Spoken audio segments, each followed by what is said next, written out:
De votre fidélité. Bienvenue, il est 9h30 à Kinshasa. On va parler actualité ce matin. Le Sénat convoqué bientôt en session extraordinaire. Vous avez également suivi tous ces débats autour de la sécurité de certains membres du bureau de la Chambre haute du Parlement. Alexis Tamboé Mwamba a saisi les VPM à l'intérieur, Gilbert Kankondé, pour pouvoir assurer la sécurité de certains membres du bureau du Sénat qui feraient l'objet des tentatives d'enlèvement et des séquestrations en ligne de mire. On cite les questeurs. Les questeurs, justement, lui aussi est accusé par certains sénateurs de pouvoir corrompre ses collègues en vue de chercher la tête du premier vice-président Sami Badibanga. Pendant ce temps, du côté du questeur, on dit plutôt c'est Sami Badibanga qui est à la récolte des signatures pour la déchéance des autres membres du bureau. À l'Assemblée nationale, par contre, toujours pas de lumière sur l'affaire de 12 millions de dollars, tollé général. Après cette dénonciation du député PPRD, il y a le bureau qui tente de calmer les esprits en donnant des éclaircissements, mais ça ne passe toujours pas dans l'opinion. Enfin, Gaël Boussa, secrétaire rapporteur du bureau d'âge, sort de son silence pour pouvoir donner la ventilation de ces budgets, mais dans l'opinion, personne n'est prêt pour pouvoir accepter ces chiffres qu'avancent les rapporteurs de ces bureaux d'âge. L'équipe de l'informateur est renforcée selon les zones et les aires linguistiques. Les Grands Équateurs représentés par Jean-Bertin Ewanga Isewanga, tout comme le Grand Bandundu et la ville de Kinshasa par le gouverneur de la ville de Kinshasa, Jean-Tini Ngobila Mbaka. Il y a également du côté du Congo central Rémi Massamba, mais il y a un problème. Le problème, c'est quand on dit l'espace swahiliphone qui est représenté par Dani Banza. Toute la province orientale ne se retrouve pas en Dani Banza. Alors, question aujourd'hui, si Dani Banza doit représenter l'espace swahiliphone, c'est-à-dire le Grand Katanga, la Grande Orientale, le Nord, le Sud Kivu, les Maniema, alors que ferait l'informateur lui-même qui est du côté du Grand Nord, c'est-à-dire le Sud Kivu, les Maniema et le Nord Kivu? La province orientale hausse le ton et elle ne veut plus faire la queue pour ne plus se voir représenté au niveau du prochain gouvernement. Merci de votre fidélité, madame, messieurs. On va parler du rapport mapping. Si Jean-Pierre, comment il s'appelle, Georges Kapiamba aura le temps de nous rejoindre sur ce plateau, mais je vous informe également ce matin que l'entreprise Égal a porté plainte contre les lanceurs d'alerte Jean-Jacques Lumumba et Noël Tianing. Le dossier se trouve au niveau de la justice. Si le temps nous le permet, nous allons revenir. Kiosque, c'est le dernier numéro de votre magazine. Il ne faut pas oublier non plus cette tribune signée Moïse Mounidela. Moïse Mounidela qui plaide pour un contenu à donner au niveau de l'union sacrée pour la nation. Il faut un cadre juridique du Moïse Mounidela. Est-ce que cette union sacrée est une idée, est-elle une vision ou un concept? Voilà des questions que se posent ces leaders proches de Moïse Katumbi. Allez, Moïse Mounidela qui a écrit, mais il y a aussi Moïse Moussangana qui est sur ce plateau. Moïse, vous allez un peu vous approcher de votre micro. Bonjour, bonne année à vous et bienvenue. Bonjour, bonne année à vous également. D'accord ou pas d'accord avec votre homo, Moïse Mounidela, qui pense que c'est vrai, tout le monde peut venir, mais il faut donner un contenu à l'union sacrée. Est-ce c'est quoi? C'est une idée? C'est un concept? Est-ce que il faut un cadre juridique? Il faut un cadre politique?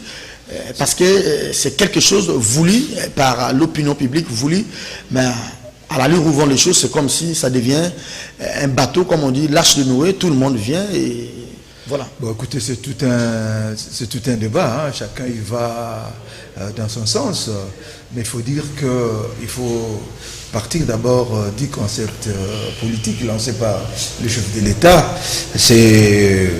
On a voulu changer de paradigme dans la gestion du pays. On a vu ce qu'a été la coalition FCC-Cash, ouais. Ça n'a pas donné de résultats. Au bout de 2 ans, il y a eu bien sûr des limites se sont fait sentir. Et il a fallu lancer quelque chose pour changer un peu de paradigme comme je disais, c'est l'union sacrée. C'est une idée, c'est une vision. Alors, il faudrait donner du contenu. C'est tout un projet même de société. Sinon, on pense que c'est un slogan. Non, quand vous prenez le discours, pour peu que vous lisez le discours du chef de l'État du 6 décembre, vous voyez, c'est tout un projet de société. Et même, je crois que le prochain gouvernement n'aura même pas beaucoup à faire parce qu'il y a tout un programme du gouvernement là-dedans qu'il faut tout simplement chiffrer. C'est tout un projet de société. Mais je crois qu'il a manqué peut-être de service après vente, après que le chef de l'État ait lancé cette idée. Pourquoi? Parce qu'il a fallu que le chef de l'État rencontre le député dernièrement pour qu'il en parle encore. Il y a eu tout un vide depuis le 6 décembre jusqu'au dimanche dernier. Jusqu'au dimanche dernier. C'est ça, c'est pourquoi je dis qu'il n'y a pas de service après-vente à la présidence de la République. C'est une idée qu'il faut vendre. C'est une idée qu'il faut vendre. C'est une idée pour laquelle il faut susciter l'adhésion de la population. Donc il faut toute une stratégie de communication autour, mais malheureusement, ce n'est pas le cas. Donc c'est chaque fois le président de la République qui doit descendre dans l'arène, alors qu'il est entouré de beaucoup de services et beaucoup de conseillers et consorts. Ils doivent être en mesure de couler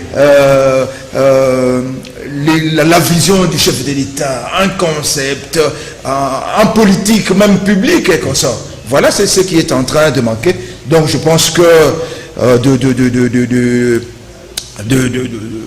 des sages comme Monidela, c'est déjà une contribution, c'est que Monidela a fait. Je crois que les gens tels que les Kiting et Yézou et consorts devraient réfléchir là-dessus, parce qu'il faudrait qu'on explique c'est quoi l'union sacrée. On va en parler, Maurice, parce que vous risquez même d'embrayer déjà dans les grands thèmes qui nous attendent d'ailleurs, cette sorte de, je ne sais pas s'il faut l'appeler ainsi, transhumance, comment les gens traversent, je ne sais pas, on parle du réalisme, de la réelle politique, bon, ça dépend, hein, chacun peut en prêter les termes. Du Jésus, Bélédou, pour ces derniers numéros de kiosque. Du Jésus, bonjour et bienvenue. Bonjour Serge, bonjour aux téléspectateurs, mais aussi à notre aîné, Moïse Moussangana. D'accord ou pas d'accord avec Moïse Monidela? Je suis tout à fait d'accord avec lui. Je crois que dans nos conversations off the record, on a eu à échanger longuement sur la suite des événements parce que c'était une crainte. On ne voyait pas l'issue. On a même réfléchi sur ça il y a 2 semaines. Hein. Il y a 2 semaines, on avait l'impression qu'on fait un saut vers l'inconnu, vu les qualités ou les têtes de ceux qui traversent, ceux qui sortent du FCC et qui viennent à l'Union sacrée. C'est tout à fait normal que Moïse Monidela, en tant qu'analyste, en tant que politique majeure, réfléchisse également sur l'avenir de l'Union sacrée. Il faudrait ici faire remarquer que quelque part là, Moïse Monidela souligne, il dit, il ne faudrait pas que l'Union sacrée soit une blanchisserie, soit un panier à crabe, ou la marmite de Kokambala. Voilà, marmite de Kokambala, comme vous pouvez le dire, ou les erreurs d'hier, où ceux qui ont déçu les Congolais hier viendront et trouveront le salut. En fait, il y a un journal, je crois, Congo Nouveau, qui s'est aussi apaisanti dans la même logique pour s'interroger, est-ce qu'il ne s'agit pas d'un encerclement des Kabila de Félix par Kabila? Non, un encerclement des Kabila. Kabila encerclerait-il Tshisekedi dans l'Union sacrée? On a vu la mère Mende venir, on a vu tout récemment la BG, etc. Tous les gros poissons. Et lorsque je suis encore un cadre du FCC, pour ne pas le citer, Félix Kabang-Enumbi sur une radio de la place, il dit, nos généraux sont partis, nous sommes conscients de cela, mais nous savons aussi qu'il y a d'autres qui iront. Alors, il est à s'interroger, c'est quoi la stratégie du FCC autour de l'Union sacrée? C'est là où je renvoie la responsabilité à Félix Tshisekedi et à ceux qui soutiennent cette idée de l'Union sacrée. On ne mérite pas voir les erreurs d'hier. Même dans la désignation de certains membres du bureau de l'Assemblée. Exactement. Il faut faire beaucoup d'attention. Exactement. Il ne faudrait pas qu'on retombe dans les mêmes erreurs. On connaît les mêmes problèmes parce qu'en français on dit les mêmes causes produisent les mêmes effets. Merci beaucoup de Jésus. Nous risquons, il faut que ceux qui viennent à l'Union sacrée se mettent en tête qu'il ne s'agit pas de FCC bis, mais il s'agit plutôt d'une dynamique Alors, de sursaut patriotique qui demande à ce que les intérêts du peuple soient mis en avant. C'est un débat d'où Jésus. Alors, vous, comme Mike Gardidiana, comme Moïse, vous êtes toujours des partisans, des précurseurs de ceux qui nous disent, nous présentateurs, d'améliorer la qualité du débat public. Alors, c'est vrai qu'aujourd'hui, tout le monde vient, il dit, j'ai déjà vu quelqu'un tweeter, notre participation à l'Union sacrée dépendra de notre cahier des charges en tenant compte de nos élus. Donc, les gens commencent déjà à revendiquer et faire de la surenchère politique. Je comprends cela. On va peut-être en parler.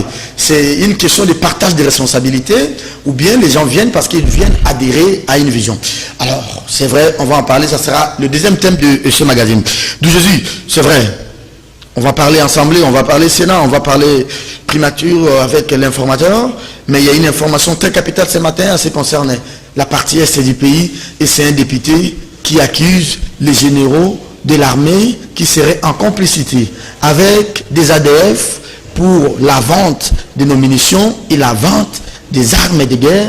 C'est quand même des infos graves et il faudrait que nous puissions parler de cela. Il y a eu une incursion le 31 décembre 2020, pendant qu'on fêtait à Kinshasa. Les rebelles ADF ont attaqué Beni et les militaires congolais sont tombés, pas seulement, mais aussi la population. Il y a eu des vidéos qui circulaient dans les réseaux sociaux. Moi, j'ai demandé à mes correspondants des Libertés Actu qui sont dans cette partie de la RDC, qui ont confirmé cette information.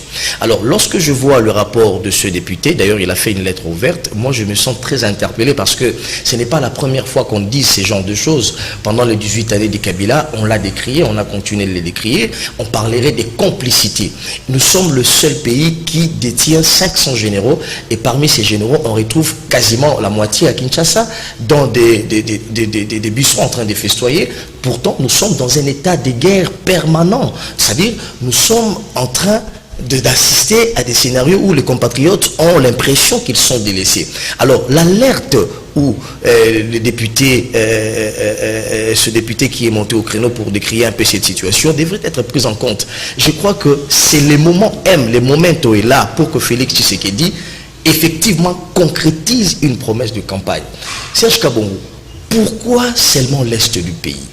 Pourquoi la MONUSCO qui est déployée sur cette partie de la RDC pendant près de 20 ans aujourd'hui n'arrive pas à mettre fin à ce massacre? On a l'impression qu'il y a une complicité au regard des rapports qu'on a des ONG, etc. Il y a même certaines ONG qui disent les FARDC et la MONUSCO seraient en complicité pour vendre les armes aux mouvements rebelles qui sont dans l'Est du pays. Ce sont des rapports qui existent comme ça. Mais pourquoi continuons-nous à vivre les mêmes causes, les mêmes effets dans cette partie du pays? C'est ici pour moi l'occasion, je crois, d'interpeller le président de la République, parce qu'il est aussi de notre devoir de faire cet exercice-là. Il faut s'intéresser à la question de l'Est. Il faut que l'état-major général des forces armées de la République démocratique du Congo soit effectivement déplacé. Non, je ne dis pas que ça sera une solution définitive. On a déplacé, on a dit qu'il y a un état-major avancé, non? Il y a un état-major avancé, mais pas de manière définitive. Parce que les chefs de l'État a promis un certain nombre de contingents d'éléments qui devraient être dans cette partie du pays. Mais jusque-là, cela n'est pas encore effectif. C'est là où je dis, il est important pour la population de l'Est. Ça pourrait être un début de solution. Un début de solution. Parce qu'on a l'impression que les gens sont cramponnés à des positionnements politiques à Kinshasa, s'agissant de l'Union sacrée, etc. Mais les vies des Congolais, est-ce que le cahier des charges de ceux qui y vont, je suis, je crois, Moïse Donzang, il disait dans les revendications que nous allons ramener auprès du chef de l'État dans cette Union sacrée, d'abord la question c'est l'Est, la sécurité dans l'Est du pays est primordiale et capitale. Mais est-ce que c'est aussi les soucis de tous ces compatriotes qui sont dans cette partie du pays? L'Est n'est pas en Tanzanie, n'est pas en dehors de nos frontières, c'est dans nos frontières, ce sont des Congolais. Je crois que moi, en tant que citoyen, en tant que journaliste, mon interpellation, ça va à l'endroit du président de la République. En tout cas, la sécurité à l'Est, Moïse, ne dépend pas de la présence du président de la République, hein. Que ce soit sa présence physique ou pas. Il y a des forces armées qui sont là, il y a les renseignements militaires, tout comme les renseignements civils, tout comme les éléments de la police qui sont là. Mais que se passe-t-il réellement quand un député Élie Dupoint écrit une lettre ouverte au chef de l'État en disant qu'il détient des éléments et des preuves accablantes sur les éléments de la police et de l'armée qui seraient en connivence avec les adversaires? Vous savez, Serge, j'ai visionné une vidéo sur les réseaux sociaux, une vidéo d'un grand professeur, un philosophe du Congo en face. Son nom est parti, il est bien connu, où il est en train de se poser des questions, même sur les armées africaines. Il dit, est-ce que vous avez déjà vu un général chinois faire du commerce? Est-ce que vous avez déjà... Donc, il construire des immeubles? Des immeubles, et consorts. Il se pose des questions comme ça. C'est-à-dire qu'il y a un problème déjà dès le départ.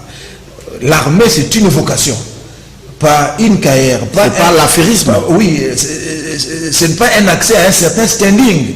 Donc, aujourd'hui, c'est quoi? L'armée est entendue comme un accès à un certain standing. C'est-à-dire que quelqu'un sait, bon, je peux aller par mes combines, je peux être général, et avec mes étoiles en tant que général, je peux servir de paravent à certains Libanais, à certains Chinois, je me fais de l'argent. Je peux confisquer un carré minier. Je peux confisquer de carré minier et comme ça. Voilà. C'est-à-dire que l'armée n'est plus un métier à vocation, ça devient un standing, un accès à un standing, une carrière. C'est ça tout le problème. Donc, quand on ne sait pas, qu'est-ce qu'on va faire dans l'armée? Parce qu'on a suivi un peu du temps de Mobutu, il y avait un slogan là dans l'armée, Makila Nanga, Pona Ekolo, tout ça et comme ça. Mais aujourd'hui, je crois que ce n'est pas ce slogan-là qui vont... Mais il y a quand même des opérations militaires à l'est du pays. Hein. Ouais. Nos compatriotes tombent chaque jour, nos vaillantes forces armées. Oui, ça c'est un fait. Donc c'est-à-dire que quand vous avez la tête de l'armée qui est corrompue, il faut le dire, parce qu'ils sont dans des affaires, ils sont dans ceci, ils sont dans cela.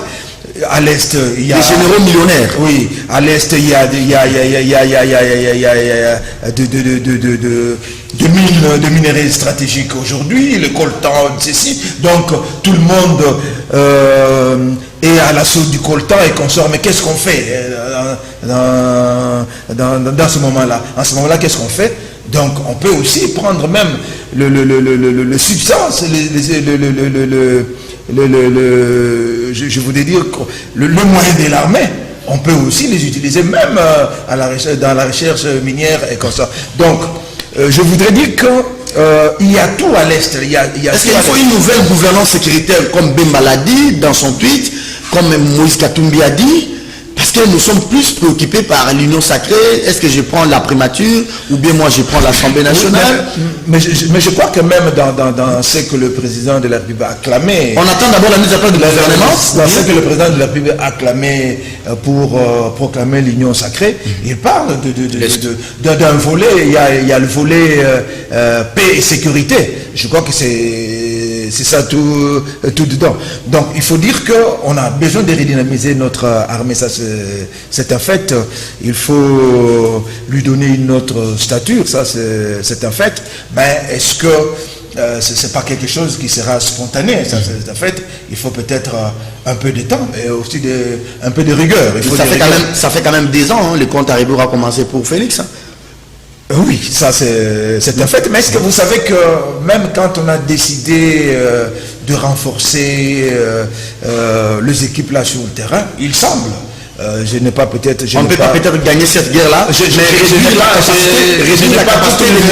n'ai pas toutes les vérifications, mais il semble qu'on était étonné parfois que le troupe tombait en embuscade, alors qu'on venait de terminer une réunion d'état-major pour attaquer les ennemis, mais ce sont le soldat congolais qui tombait dans les traquenards. Donc ça voudrait dire quoi? Que il y a, je ne sais pas l'affirmer, des loups dans la bergerie. Oui, il y a de loups dans la bergerie. Très donc, bien. voilà. Et Serge, pire on va prendre le travail de l'informateur, je ne sais pas si et pire, si j'aimerais compléter Moses, notre aîné, comment ces militaires s'approprient des armes neuves? C'est ça la question. Les forces négatives, les forces négatives, les rebelles. C'est-à-dire, c'est chaque jour, c'est en complicité, selon ce député, en complicité avec l'état-major à Kinshasa. Et il y a des généraux qui s'enrichissent par ce fait-là. Ça, c'est les députés qui dénoncent. Ça, c'est des députés qui dénoncent. Ces députés, il exige pas le ministre de la Défense. Il exige même, il demande, il dit lors de la session qui va s'ouvrir, une enquête parlementaire je ne sais pas si ça sera de trop, puisqu'on en a déjà vu plusieurs fois, cette fois-ci pour aller maintenant enquêter, avoir des éléments probants pour voir comment est-ce que l'état-major pourrait se déployer pour mettre la main sur ces gens-là. L'équipe de l'informateur Bahati Lukwebo, renforcée par 4 personnalités, Dani Banza de l'espace Swahili, Ngobila, Gentini, Mbaka, Bandundu, Kinshasa, Rémi, Massamba, Congo central, Ewanga, Isewanga, Équateur. Moïse, je ne sais pas, je vécu les premières élections en 2006, on n'a pas eu un informateur aussitôt renforcé. En 2011, on a eu un informateur, Papa Charles Mwando Simba, paix à son âme. Ça, c'est une nouveauté. Et puis, comment vous voyez la composition de la nouvelle équipe? Bon, je crois que, en principe, l'informateur ne peut pas travailler seul, même s'il n'a pas d'adjoint. Je crois que peut-être il peut y avoir un lapsus, c'est le fait qu'on ait publié, peut-être rendu public cette équipe. Mais de toutes les façons, l'informateur, à lui tout seul, la tâche est énorme. Il a besoin peut-être de gens pour l'épauler. Même à son niveau personnel, je crois qu'il doit avoir eu des gens pour l'épauler. Je crois qu'il faut aussi gagner du temps. Il faut aussi gagner du temps, ça doit aller vite. Il a 1 mois. Je crois qu'il a déjà bousillé peut-être une semaine. Une semaine, donc il lui reste 3 semaines, donc il faut gagner du temps. Mais je crois que j'ai l'impression qu'on est toujours loin d'être une nation, parce que les choses sont toujours vues en termes d'appartenance régionale. Voilà. Comment se fait-il que l'espace soiliphone, il y a Dani Banza alors qu'il y a ceci, il y a cela et qu'on sort. Je crois que c'est... La province orientale ne se retrouve pas. Elle ne se retrouve pas, voilà. Et qu'on sort. Je crois que ce sont des choses qui nous font voir que nous sommes encore très... Mais ce sont nos autorités. Oui, mais c'est-à-dire que... Qui nous inculquent ça, regardez seulement la composition de l'équipe. Donc c'est béni même par eux. Bon, je pense que ce qui est essentiel, c'est quoi? C'est le travail que pourraient faire ces gens-là autour de l'informateur. Est-ce que ça voudrait dire que s'il n'y a pas quelqu'un je dis par exemple, Sami Badibanga est du Kasaï oriental, il n'est pas du Kasaï central. Les gens du Kasaï central pourront dire aussi, comme moi, donc nous ne sommes pas représentés. Donc voilà, on n'en sortira pas. Je crois que ce qui importe, c'est quoi? C'est ce que ces gens-là pourraient apporter comme appui à l'informateur. Mais vous connaissez les comportements de nos politiciens, Moïse Moussamana. Vous êtes dans cette presse, ça fait plus de 20 ans.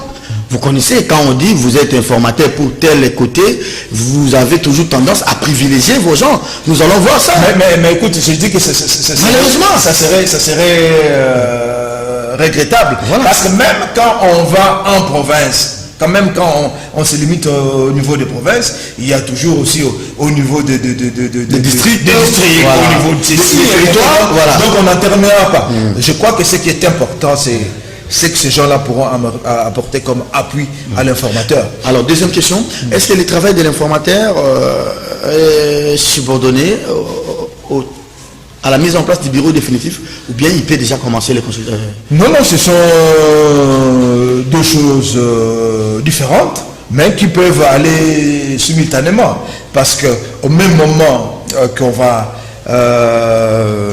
élire le bureau définitif, et je crois que ça confirmera aussi en quelque sorte cette majorité nouvelle qu'on est en train d'attendre. Donc je crois que ce sont des choses qui peuvent aller simultanément, même si la mission n'est pas la même.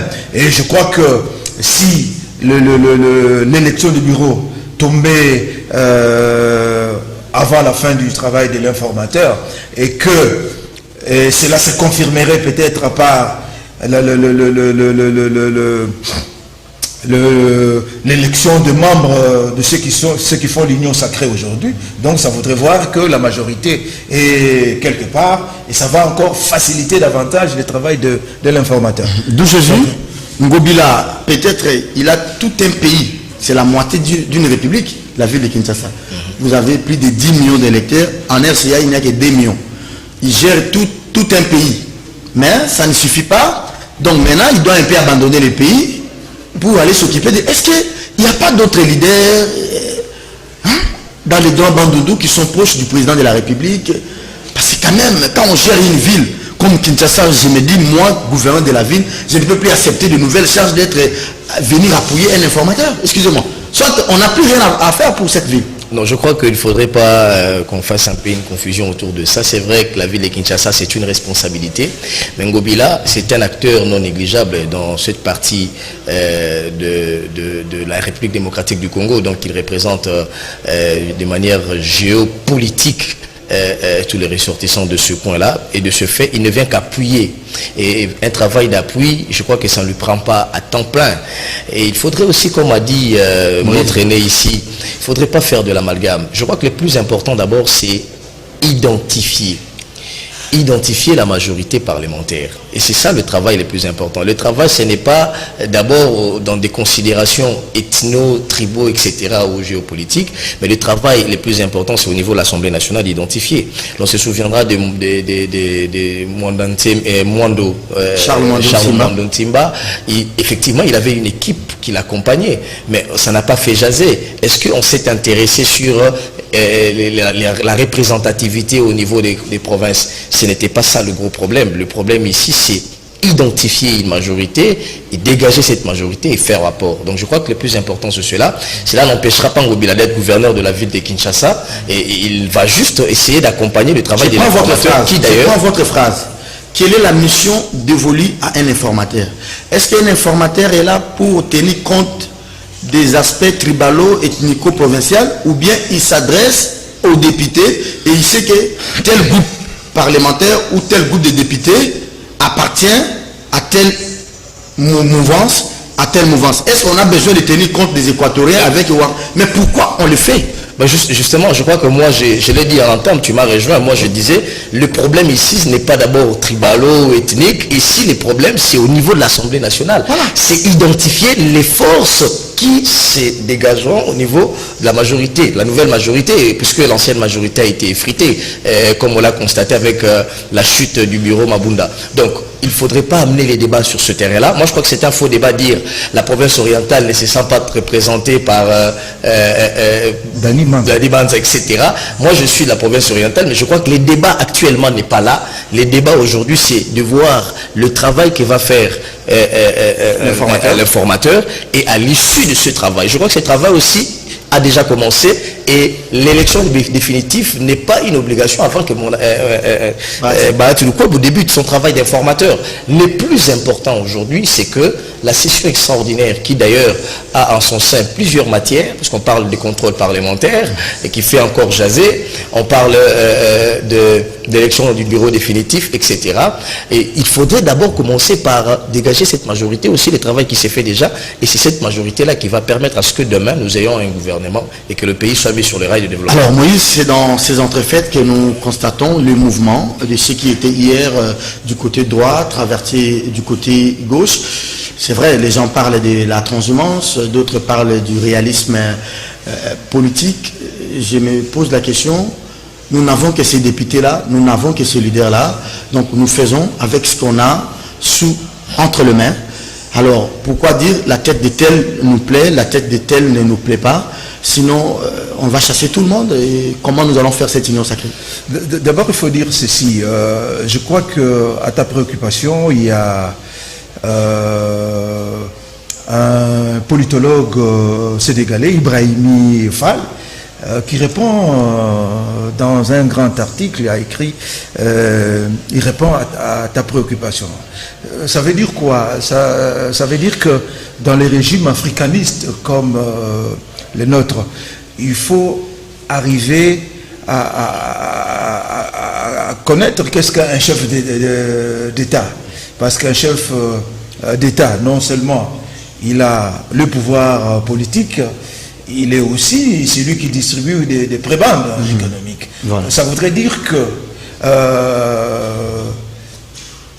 tout le monde va du côté du chef. Ça, il faut se le dire comme ça. Ibrahimi Fall le dit de manière très claire. Il le dit de manière très claire.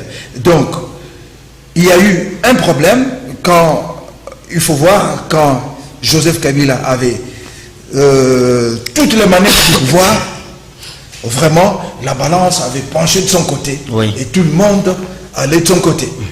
Et aujourd'hui, avec le démantèlement du FCC, il faut le dire. De l'ENDA FCC Est. Oui, donc avec le démantèlement du FCC, il faut dire que Tshisekedi a pris beaucoup d'envergure. Donc, il devient ces chefs-là, au sens d'Ibrahim Fall. Voilà. Donc, tout le monde sait qu'il ne pourra avoir son salut qu'auprès de Tshisekedi. Qu'il soit idéologiquement près ou loin de Tshisekedi, mais c'est ça la réalité. Très bien. C'est ça la réalité.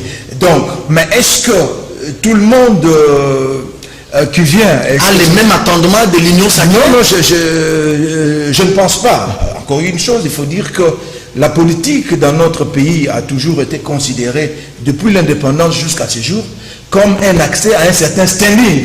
Donc on va en politique, pas parce que on a la volonté d'aider sa société, mais on va en politique parce que c'est l'industrie qui a payé, qui a le mieux payé jusqu'alors. Alors, une question, Moïse, pour ne pas vous couper, Voilà. le fil d'idée. Ouais. Il y a des gens qui estiment que, bon, il y a des députés FCC, toutes tendances confondues. Bon, je ne vois pas les groupes parlementaires venus du FCC comme ABG de Jonathan Bialosuka ou comme Code de Jean-Lucien. Mais il y a des députés, certains, venus de l'ex-FCC, je ne sais pas s'il faut déjà conjuguer l'FCC au passé, qui pensent qu'ils sont plus nombreux, ils sont plus de 150, qui peuvent revendiquer l'ensemble du bureau. Mais on vous dit que non, ça ne peut pas. Moïse Katumbi qui vous dit que moi je viens quand même avec 70 députés. Alors, ça transparaît déjà que ces gens-là viennent, non pas pour adhérer à une vision, mais ils commencent déjà à revendiquer des choses. Si, je crois que j'ai fait un article que j'ai publié dans La Prospérité. J'ai dit Il faut un recadrage. pas d'arithmétique. J'ai dit Voilà. que le président appelait Le un fait recadrage. calculateur. Oui, et pas d'arithmétique politique. Ça, les gens font de l'arithmétique politique. Parce que prenons, vous avez par exemple ensemble 75, quand vous y mettez le MLC allié, ils sont peut-être à 100. Vous prenez cash 57, 58. comme ça. Donc il a fallu, il y a eu bien sûr une impulsion qui a été donnée par le chef de l'État pour que les choses, pour qu'il y ait une certaine dynamique, pour que les choses changent. Mais il a fallu aussi que ceux qui étaient dans l'FCC, qui ont adhéré à la vision du chef de l'État, viennent pour que effectivement il y ait ces mouvements-là. Alors, je crois que c'est là où Ils viennent avec des prétentions, ils viennent avec des prétentions, avec des revendications, parce que l'union sacrée, c'est encore ces partages de postes. c'est là où ta question est pertinente. Donc je reviens à ce que j'avais dit bien avant, au début de l'émission, qu'il n'y a pas eu, on constate qu'il n'y a pas eu ce service après-vente, après le discours du chef de l'État. Parce qu'il faut expliquer aux gens qu'est-ce que l'union sacrée de la nation. Il faut que les gens se pénètrent de cette philosophie-là. Donc si c'est comme par le passé, où les gens viennent pour se partager les gâteaux, donc on ne sera pas sorti de l'auberge. Mais tout le monde doit savoir qu'il est venu, quel que soit le nombre de ces députés, quel que soit le nombre de ces députés, parce qu'avec ces députés seuls, il n'y aurait pas eu, le lit n'aurait pas bougé. Donc, même, il y a des gens qui ont amené juste l'apport intellectuel. Voilà. Et comment on peut quantifier cet apport intellectuel? Voilà. Je crois que les gens doivent savoir que ce que nous sommes en train de chercher, c'est quoi? Nous avons fait 60 ans de gâchis. Merci d'indépendance. Il faut mouvementer les choses, Oui. et que il faut mouvementer la société. Et voici, c'est ce qu'on est en train de rechercher à Et ceux qui ont beaucoup bouffé pendant 18 ans, qui veulent encore y rester, c'est ça le problème, d'où Jésus. Même au sein des, comment on dit, les adhérents qui viennent du FCC, il y a des monos qui ont plus de prétentions que ceux qui amènent quand même des députés. Jean-Lucien Boussa, excusez-moi de les citer, il peut vous amener par exemple 5 députés. Vous avez par exemple Bialosuka qui peut vous amener 6 députés.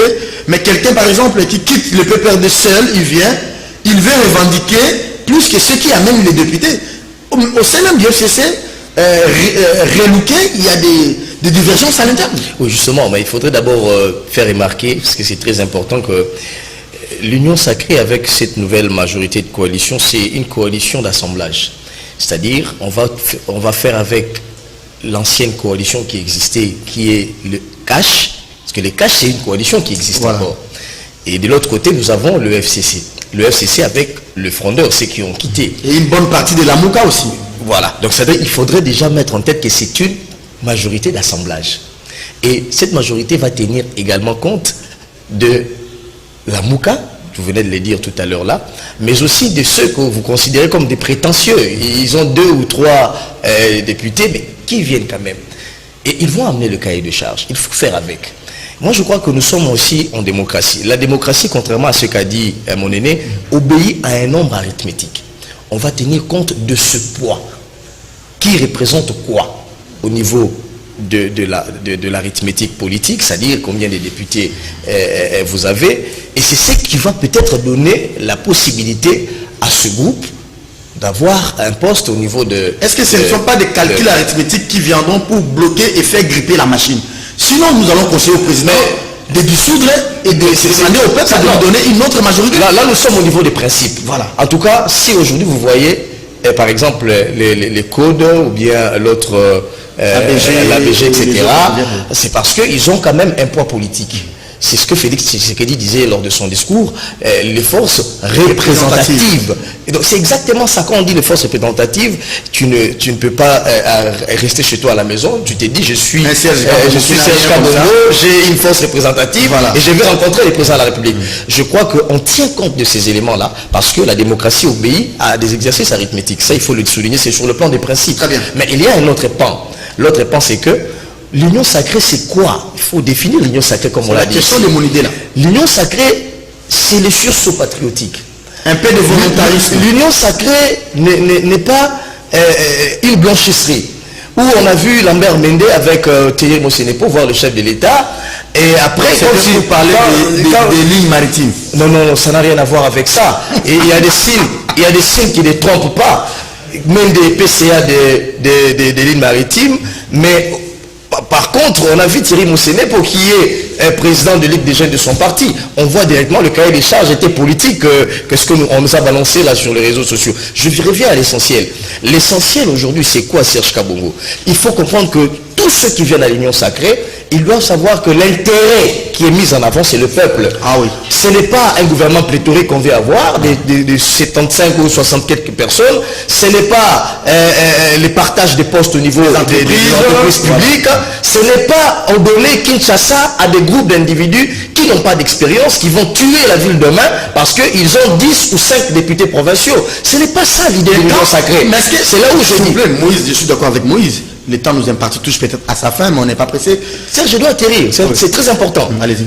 Je voulais atterrir par dire, ceux qui viennent à l'union sacrée doivent savoir que l'idée de l'union sacrée, c'est de mettre en avant-plan les intérêts du peuple, le social, la sécurité, ne pas retomber dans ce qu'on a vu hier.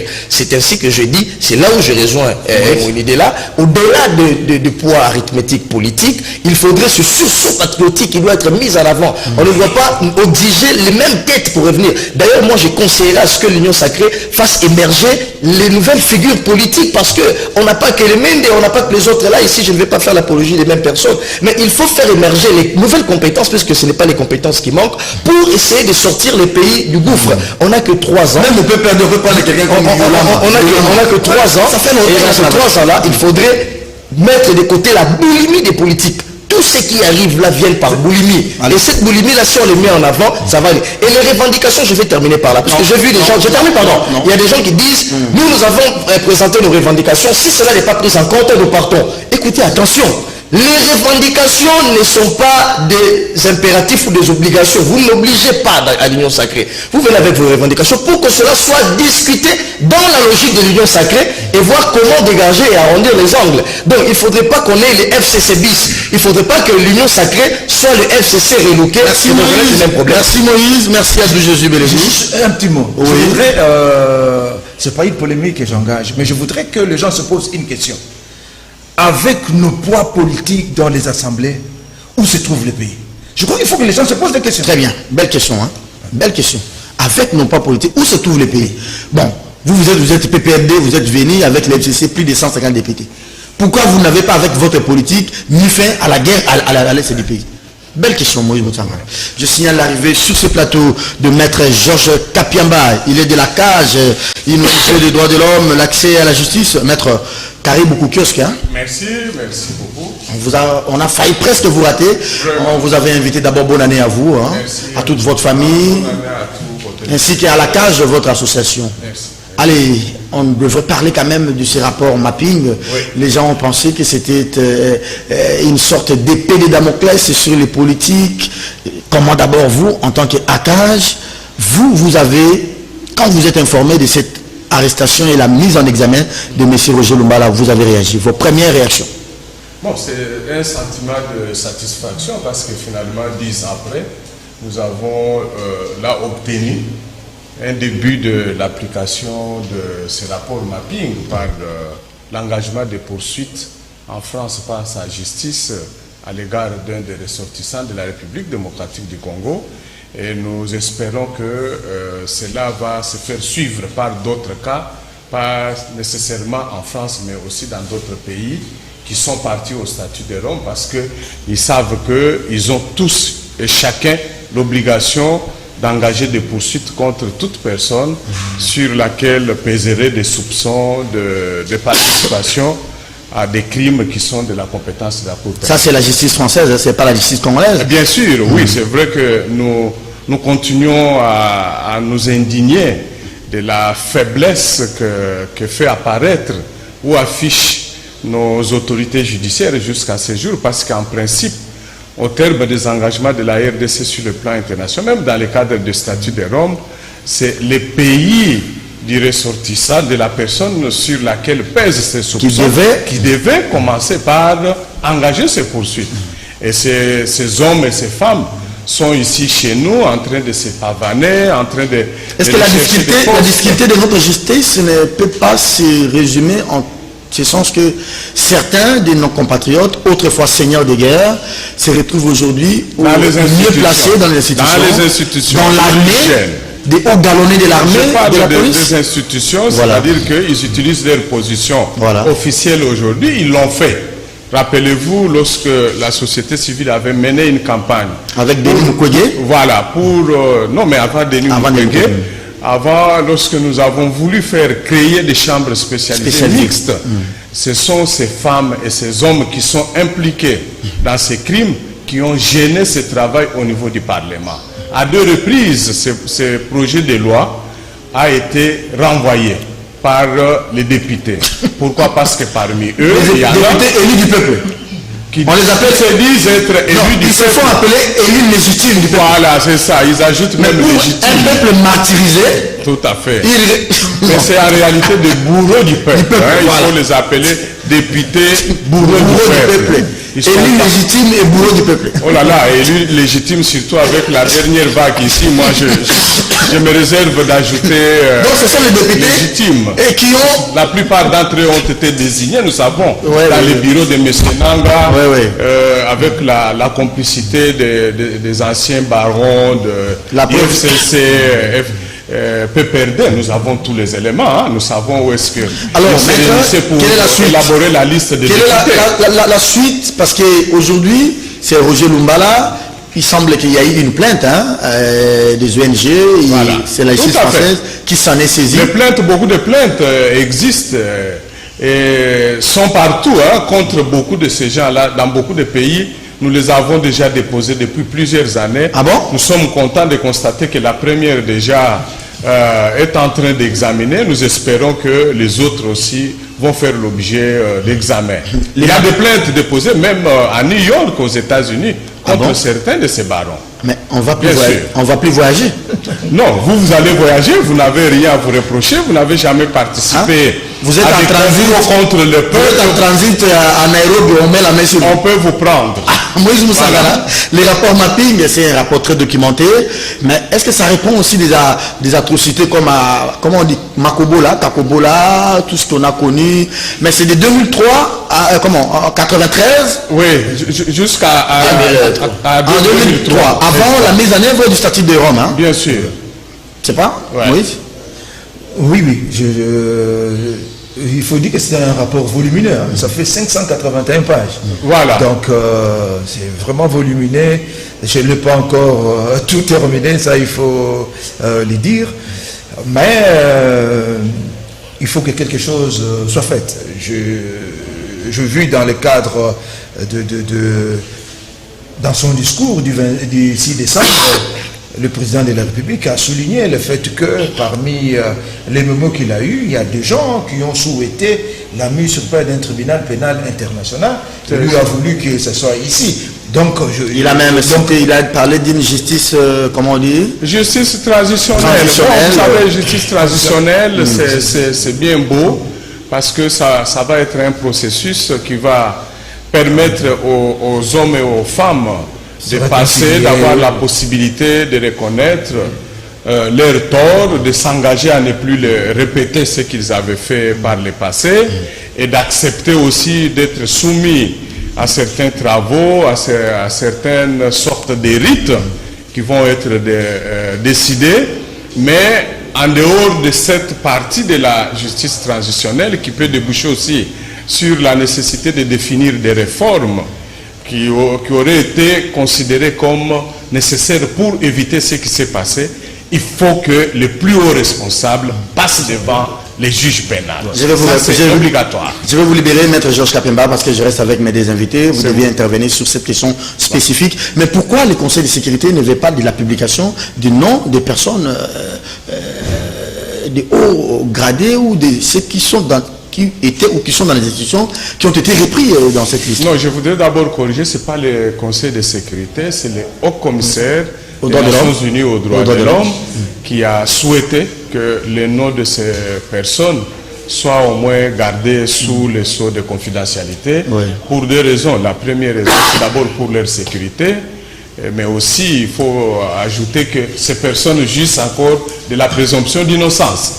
Il ne faudrait pas que les hauts commissaires publient, ça risquerait de les faire jeter en pâture, en violation même de l'un des principes. Il c'est même de fuir et aller dans les îles Vierges et aller non, mais les gens ne peuvent pas fuir parce que je peux vous assurer qu'aujourd'hui, dans le monde, il n'y a plus de sanctuaire pour les criminels. Merci beaucoup. Ils doivent les retenir. Merci Georges Ils peuvent penser s'autoprotéger ici sur notre territoire, mais un jour, avant leur mort, ils vont se faire prendre. Merci beaucoup, Maître Georges. Vous êtes de la cage. Les assassins, entre guillemets, ou les assassins de Mouzé, 20 ans après, ils doivent quitter la prison aujourd'hui. Tout à fait. Georges Leta Mangasa, Edi Capel, l'emblématique. C'est la grâce présidentielle. C'est une journée historique pour notre pays en ce qui concerne la consolidation de l'état de droit. Très bien. Merci beaucoup. Il faut savoir réparer vite les injustices. Et pour ces gens-là, la République, à travers le président, répare cette injustice. Merci beaucoup, Maître Georges Kapemba de la cage. Vous étiez notre invité pour intervenir sur cette question spécifique. Une minute aux invités, parce que nous allons pouvoir les libérer. Au revoir. Et peut-être on va revenir sur la deuxième partie de cette émission.